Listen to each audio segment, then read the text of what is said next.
Welcome to the Fabulous at 50 podcast, where we are changing the aging narrative. I'm your host, Joanne Neweduk, and I'm thrilled to bring you stories that matter and celebrate your place in the world. As an advocate for lifelong learning, health, and women's empowerment, I believe it's never too late to live the life you've always imagined. Through lively and informative interviews with inspiring guests, we'll explore a wide range of topics relevant to our global sisterhood of vibrant, inquiring women just like you. Join me for today's episode, and let's start changing the aging narrative together. Hello, everyone, and welcome to today's episode. We have some juicy conversations coming your way. And to kick us off, I'm going to read the bio of this incredible guest. I'm so excited to be meeting her for the first time. So our conversation is going to be super organic, and I'm going to be learning so much. HeatherAsh Amara is the author of 9 books, including best-selling Warrior Goddess Training, The 7 Secrets of Happy and Healthy Relationships with Don Miguel Ruiz Jr., and the upcoming book, actually, not just upcoming, I think we might have a sneak preview of Wild, Willing, and Wise. She skillfully and unconditionally guides people to shift their self-judgment to discernment, victimhood to authentic vulnerability, and to shed limiting domestication so they can ground into their self-intimacy, steadiness, and stillness. Raised in Southeast Asia, HeatherAsh has traveled the world from childhood and is continually inspired by the diversity and beauty of human expression and experience. She brings this open-hearted inclusiveness worldwide to her writings and her teachings. I told you this is going to be juicy. Welcome, HeatherAsh. I'm so glad you're here today. Thanks so much, Joanne. So good to be here. It's wonderful. And I want to kick this off with a question I usually wait till a little later on because I'm just so excited. I want to hear a little bit about this book that's just coming out right now, right? The Wild, Willing, and Wise. You have is this number 9 or is this copy. number 10? This is number 9. An advanced copy. Advanced copy. So it comes out later in the year. It comes out July 30th. But yeah, I'm really excited about the first book I've written in 4 years. Usually I write a book every couple of years. And so this took a while to birth. But it's really about the importance of us. I based it on the archetypes of the maiden, mother, and crone. Okay. And yes. I wanted to make it really accessible to everybody. And that the understanding that we need all 3 of these energies. We need to reclaim our wild energy, that creativity and that fire and that joy at any age. That we need our willingness. And that willingness is the place of when we're birthing something, when we're sustaining something, whether it's a child or whether it's a project, that we're willing to be up all night, that we're willing to have hard conversations. So anchoring into that mother energy of willingness. And then the wise energy that at any age, that we access our stillness, our presence, our willingness to see the biggest picture possible. And that we want to find the balance for ourselves with all 3 of these energies. That is so beautifully said. I've definitely heard many renditions on what like the maiden and the mother and the crone energies are all about. I really love this. I love the way you describe that because it really is accessible to all. It really is about the energies of those periods of times, and they can be within us all. There's been a really wonderful theme, as you know, I mentioned our overall theme of this particular season is changing the aging narrative. And so talking about what does it mean? What does it mean to be aging or growing old or different stages of our life? And what narrative do we have going on in our own head? Forget about even what's going on in the world. I'm a bit more about what's going on in our own head. So some of the conversations, if people, if you want to scroll back, we've had other guests on, and one, her big mission was to reclaim the term crone, which is very cool. So I love that we're continuing that conversation. So share with me a bit. Like, I mean, I'm fascinated with having 9 books out and this one and all. Are all your books very similar themes, or can you share a little bit about how you came to be writing all these books? Yeah, I actually started writing my first book when I was 7 years old. And I had a very Awesome. clear, like, I'm going to write a book. And I started writing Love and got a couple pages in and thought, I don't think I've had enough life experience to write a book yet. And so when I was 34, I decided, okay, I've had enough experience, and started in earnest writing books at that time in my life. And it's just a joy, a way to communicate and to share. And I'd say the theme through each of the books is really about authentic expression of it. letting go of the ways that we've been domesticated, where we've learned the story of who we're supposed to be, to Hmm. release and clear that so we can really find, who am I? What's my story? Who do I want to become? What's my most brilliant, joyful, audacious expression of self? And how do I want to Beautiful. bring that into the world? Yeah. Yeah. I love that. That's so in alignment with what we do with Fabulous at 50. Like, I always joke that it's not about you're just fabulous at 50. It's that you kind of get to that milestone and you get to just claim fabulous from here on end. Is, I often get women that, I say this, fabulous at 50, and I'll get a couple of different responses. Sometimes they look at me and, some are like, yes, my people. And others look at me and go, do those go together? And I'm like, of course they do, because it's, you get to declare you're fabulous. And pulling in what you're talking about, and especially I love the title of this upcoming book, and I look forward to reading it. Wild, willing, and wise. Like, those are 3 really big energies that when we bring into our life. So I'm curious for you. Obviously, you started reading, you got passionate about this at around 35. Did you notice when you kind of hit a little later in midlife, or across milestone of 50, did something shift? I love the answers that I get from people. Like, did you notice something in your own energy or thoughts process shift for you? Definitely.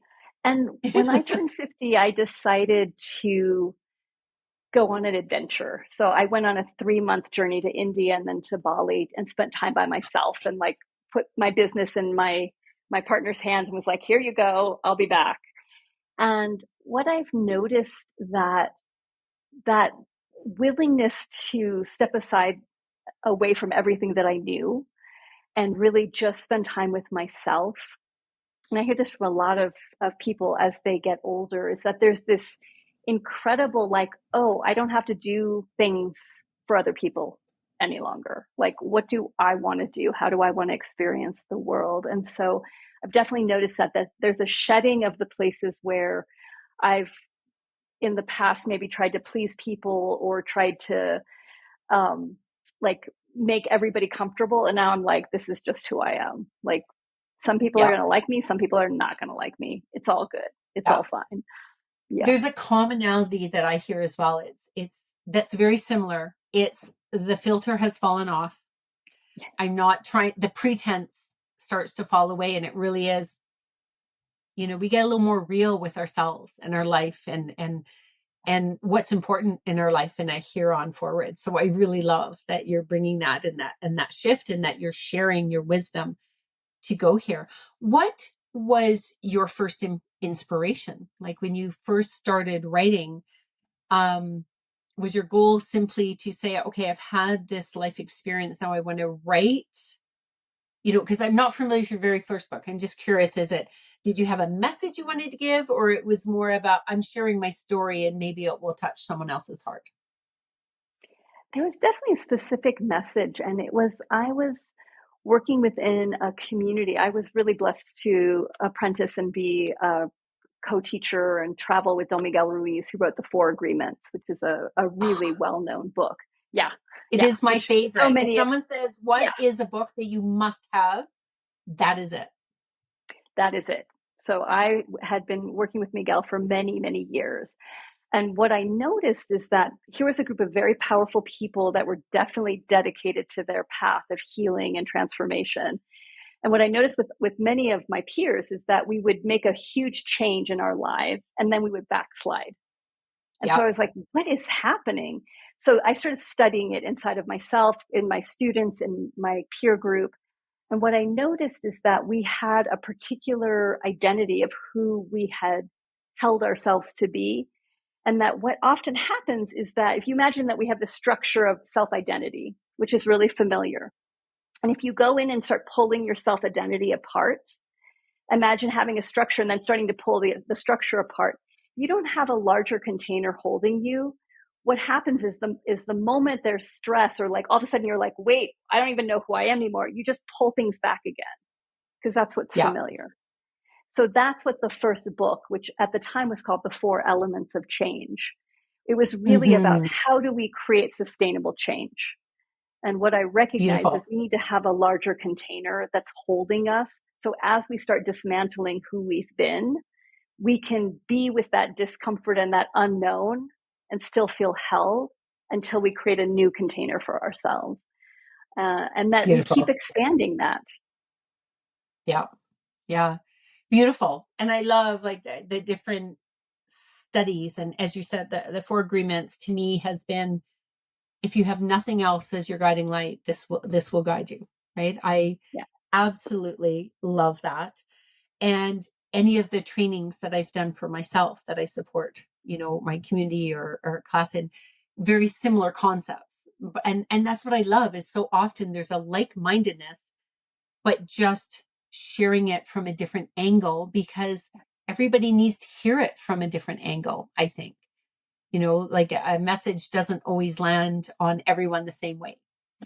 So I think that's very beautiful. So tell me a little bit more then about your journey, like to get to that. Like that's pretty impressive to be, traveling and doing that work.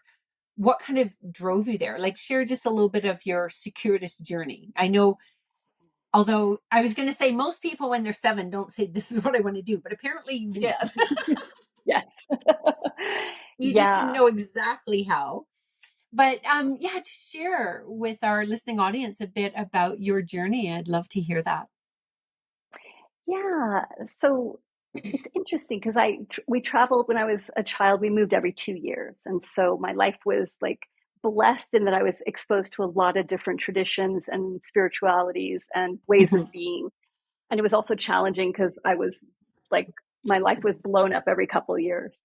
Mhm. And when I moved to the United States to go to college, one of the things I noticed is I felt disconnected and everyone around Mm. me felt disconnected at some level. And I didn't have language for it. I just felt Mm. like something's not right. Because I'd grown up in cultures and communities that were very family oriented in a Yes. really heart centered way and very deeply spiritual Yes. in a very inner way. And so I got into politics really big for a couple of years, and then I was like, okay, this is not Mm. what I'm looking for. Mhm. I'm angry. All my friends are angry. Nothing's changing. And Yeah. that's when I started studying different spiritual traditions and started Okay. with European shamanic tradition. I looked at, okay, what were my ancestors up to? And started really studying earth based traditions around the world. And so Okay. that's then where I got connected with Miguel eventually is I Nice. recognized there was something that was missing, that I had learned so much about the cycles and the seasons and being connected to the earth and the elements, but I was missing something around agreements and beliefs. And so that was Mhm. when I started studying with Miguel. And it was before the book was written. So I started studying with him in 1992. Okay. All Yeah. right. Yeah. Nice. Nice. Yeah. And it's been a blessing. So all of my work is really a weaving together of European shamanic tradition, which is based in the cycles and the seasons and connection to Mhm. earth. And then this more what I call warrior tradition of the Toltec, which were based out of South and Central Mexico, which is really around where's your intent? Where's your focus? Where, like, Yes. how do you be impeccable with your word? How to not take things personally? How to always do your best and not make assumptions, which is really around what are we thinking? So so much of what I do now is really help myself and others like separate out how to heal the mind, how to heal our energy body, how to heal our emotional body, and how to heal our Mhm. physical body, because they all need different things. And for many of Absolutely. us, our minds are like really mean bullies. So, Absolutely. You are speaking my language because, within the Fab at 50, we have Fabulous Health, and that's when people work with me one on one. And the biggest talk I usually put on is harmonizing body, mind, and spirit and getting people to understand. And I think this is what you're saying, correct me if I'm wrong, but literally, even though there's a connection, you start working on your mind, it's going to have an impact on your body and your energy bodies. And either way, but you're still coming at it from a different angle. They each still need their unique support, right? And so I have found some really cool ways. I'm going to now be following you a lot more and seeing now that I've been introduced to you and learning, because I work with, so the programs that I do are comprehensive, working with body, mind, and spirit. So tell me a bit about more. Obviously, you write the books and you do that, but do you run classes or programs or work one on one with people? Tell us. Feel free to share a little bit about your own business. thank you. Yes, I travel a lot. So I kind of consider myself a nomad. I'm on the road a lot. So I do workshops and Nice, journeys to different. We went to Ireland last year. We're going to Scotland next year. I spend a lot of time in Mexico, in Teotihuacan, which is kind of the heart of the Toltec wisdom, and also have a lot of online programs. So I'm okay, really blessed. I have an incredible team of people. I've trained about 500 facilitators in the Warrior Goddess nice. teaching. Yeah. So, and I'm starting to shift. Went through a big transformation last couple of years ago. I Okay, steward 180 acres of land outside of Santa Fe, New Mexico. So I've been really blessed nice. to have this wilderness retreat center that we're building. And Mm-hmm. last year, yeah, last year, or the year before, now time is broken. We had a wildfire that went through New Mexico. It Ooh, was I'm the biggest sorry. wildfire in New Mexico history. Yeah, and we lost 175 acres of forest. Oh, So oh, it was oh, that's heartbreaking. devastating, heartbreaking. And Yeah. so there's been just a kindling inside of myself, we can say, around climate change, around contradictions.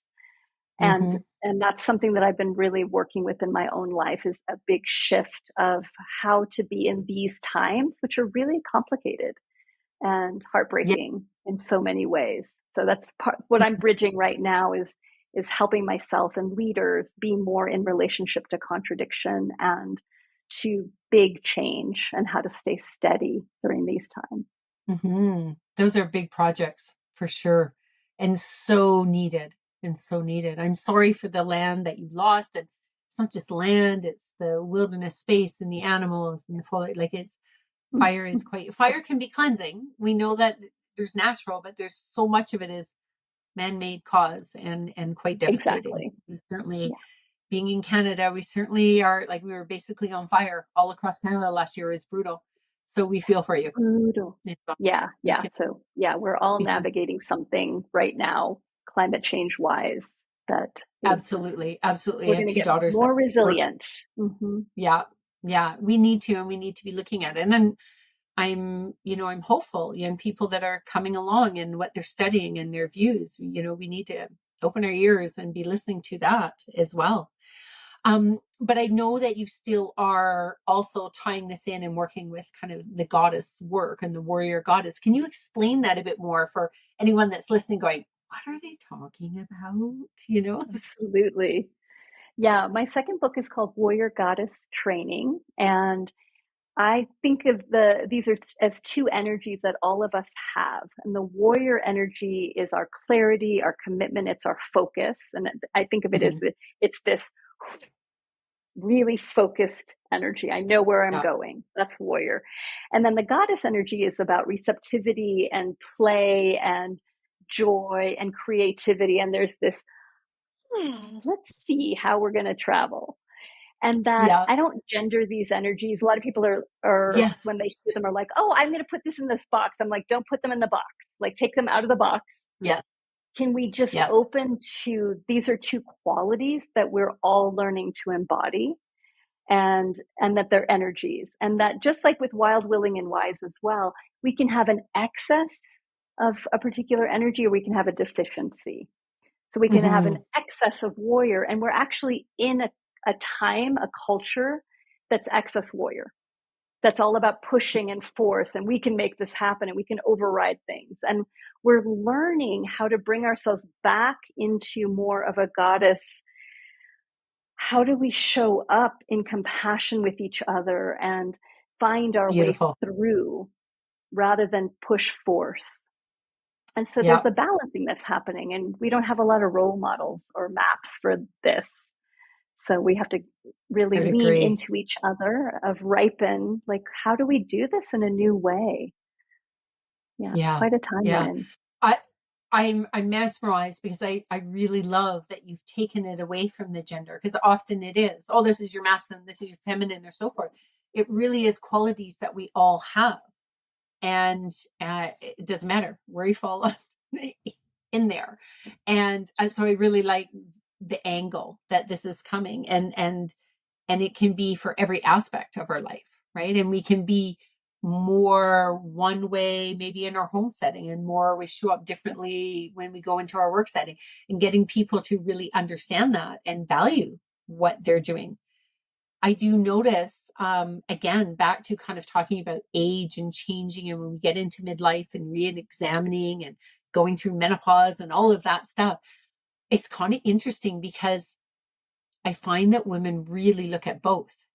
Where on one hand, they look at, okay, I've been a good girl all my life, and I've been doing what I'm told. And they really step into that warrior side. And then there's the women that I found that they're like, I am coming out. I can't tell you how many corporate women that I won't say corporate women, women that have worked corporate, and they Yes. have been in this warrior, and they're suddenly going, I have forgotten my goddess side, and they're now wanting this. And so it's kind of beautiful. There's this dichotomy almost of, like, and so here's what I find is, because one is sort of embracing one aspect and one's embracing the other, there's actually more of a coming together. I find that women, for me, is that it doesn't matter what background we come from. There's just more of a coming together. There's almost this camaraderie, simply because we have made it. We're kind of in our midlife. We're going through that menopause madness, or we've come through it. And do you find that women of our age, shall we say, at least the women I encounter, there's an extra level of compassion and an extra level of recognizing we've all been through some crap and back, and now it's like, how do we be kind to ourselves and move forward with that greater kindness? Tell me sort of your experience and just witnessing that within your work. Yeah, I think that's so true. And so often when I do workshops now, because most of the workshops I do are specifically with women, there's Hmm. the moment that women start talking to each other, they're like, oh, I'm not the only one experiencing this. Okay, Exactly. like, we're all doing this. And there is a compassion that starts bubbling up inside when we really recognize that there's nothing, like, that we've been domesticated, and that so often we're out of balance, not because we're broken or something's wrong with us, but because we've been trained Yes. in ways that are not in service to us. And so Hmm. that, like, undoing is so beautiful to watch when there's I love that. the awareness. Yeah. Yeah. Yeah. Yeah. And the kindness that does come up. And I do think that's what we're so working towards now as a paradigm, is we've been in a paradigm of judgment and victimization and power over, and we're working to undo that paradigm so that we're in relationship to ourselves and others from a more compassionate, open-hearted, present place of different perspectives. We're moving away from there's one way to be into there's many ways to be, and how do we dance with each other from that place, and Beautiful. have it be joyful. Yeah. Absolutely. I always get the image of a mosaic when we talk about different pieces coming together. How can we be so different and come together? I think of a mosaic. It's like you won't have a beautiful mosaic unless you have very different, beautiful, colorful pieces all coming together. And together we make that image, that tapestry, I guess, if you will. So beautiful, beautiful. Well, I know we still have a little bit of time left, but my next question, you may end up expanding a bit, is I know you're so full of wisdom. I'd like to ask you if you could share maybe your three top pearls of wisdom with the listening audience on, and it can really be on anything, on how you would like them to see their life or what they could consider, or three, obviously, I know, like the four agreements are what you go with. So you're allowed four, but just really kind of, maybe in addition, what do you recommend? Such a great question. Mm-hmm. So I'd say the top three, number one is in relationship to our mind, to Mm-hmm. have better punctuation. So Mm. most of us Okay. have minds that are incredibly run-on sentence oriented. Mm. It's a great I way to went put into it. I went into silence for 40 days when I was first working with Miguel, and Amazing. it was, yeah, incredible experience. And what came out of that experience was watching my mind and how judgmental, fearful, like looking in the future of what could go wrong, looking at the past at what had gone wrong. I got to really watch my mind in action and study it. And what I learned was what I call the punctuation lesson, which is to watch the mind. And then the moment I was like, oh, I'm thinking, and I'm thinking in a way that's not beneficial or helpful, put a period in the sentence. Because Okay. often the mind's like comma, comma, semicolon, comma. So the Yeah. moment, the moment that you witness your mind, period, take a breath and just come Okay. back. One hand, I always do this, one hand on heart, one hand on belly, and be like, hey, sweetheart. Okay, we're back. Mm-hmm. Yeah. And then the mind's going to start up again, Mm-hmm. period.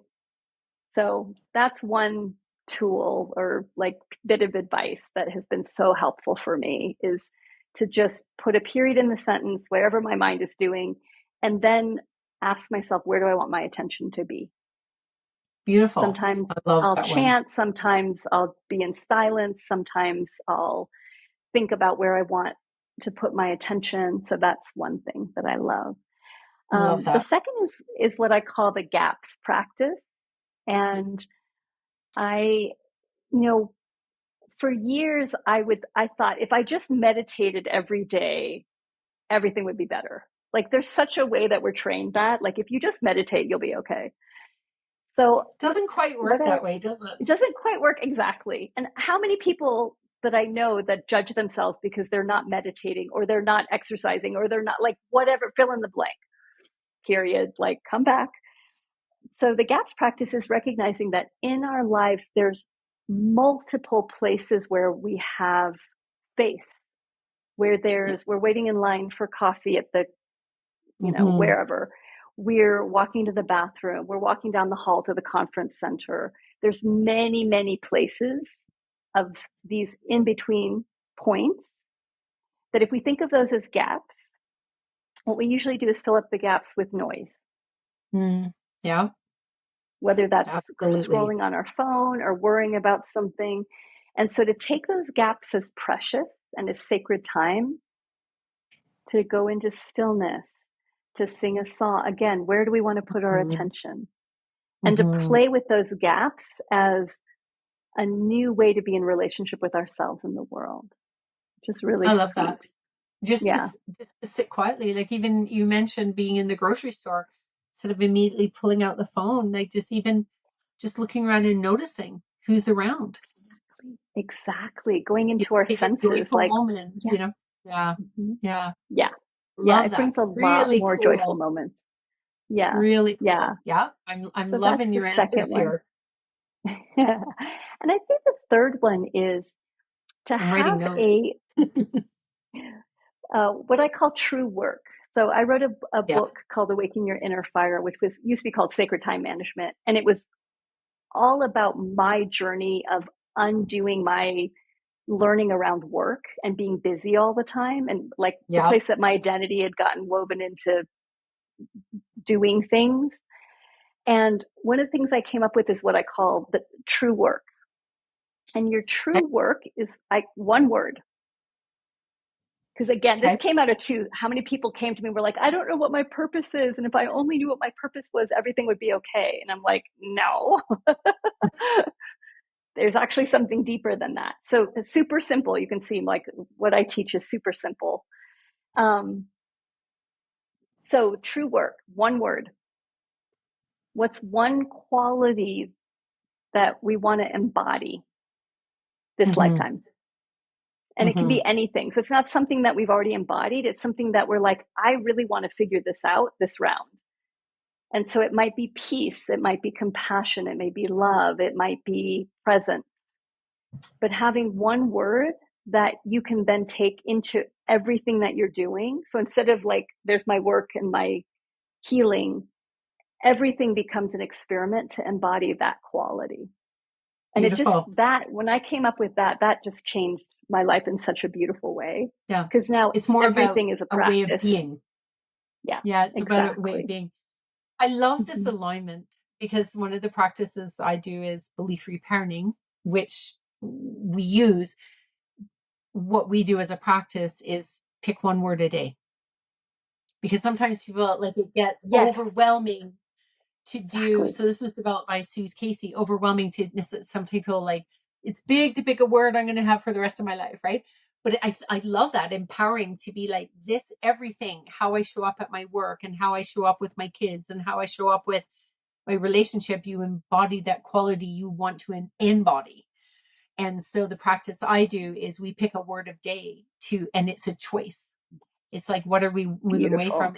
And the choice is, it could be laughter, and it could be as simple as today I choose to embrace, or today I choose to notice where laughter shows up. And we have 999 positive words type of thing. So I just love that Yeah, similarity on the calmingness.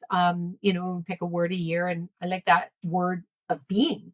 So that is in such alignment. And that's in your book called True Work, which that's fascinating, right? So very, very beautiful on how that comes together. yeah. And I'm loving your energy. I feel like we could sit here and chat for, another hour or so. I could just kind of recharge my water here. But we are at the end of our conversation, but I will just bounce it back to you. Is there any lasting comments or favorite quote or anything that you would like to end off with? Hmm. One thing that I've been thinking a lot about is for all of us the importance of reclaiming our own wildness, our own Mm-hmm. play and joy and Yeah. silliness, Yeah. no matter what age we are, and what a gift that is to us and the world, and that we can, to go to nature as a place to refresh ourselves around wildness and what that really means is a really That's big beautiful. gift. Yeah. Mhm.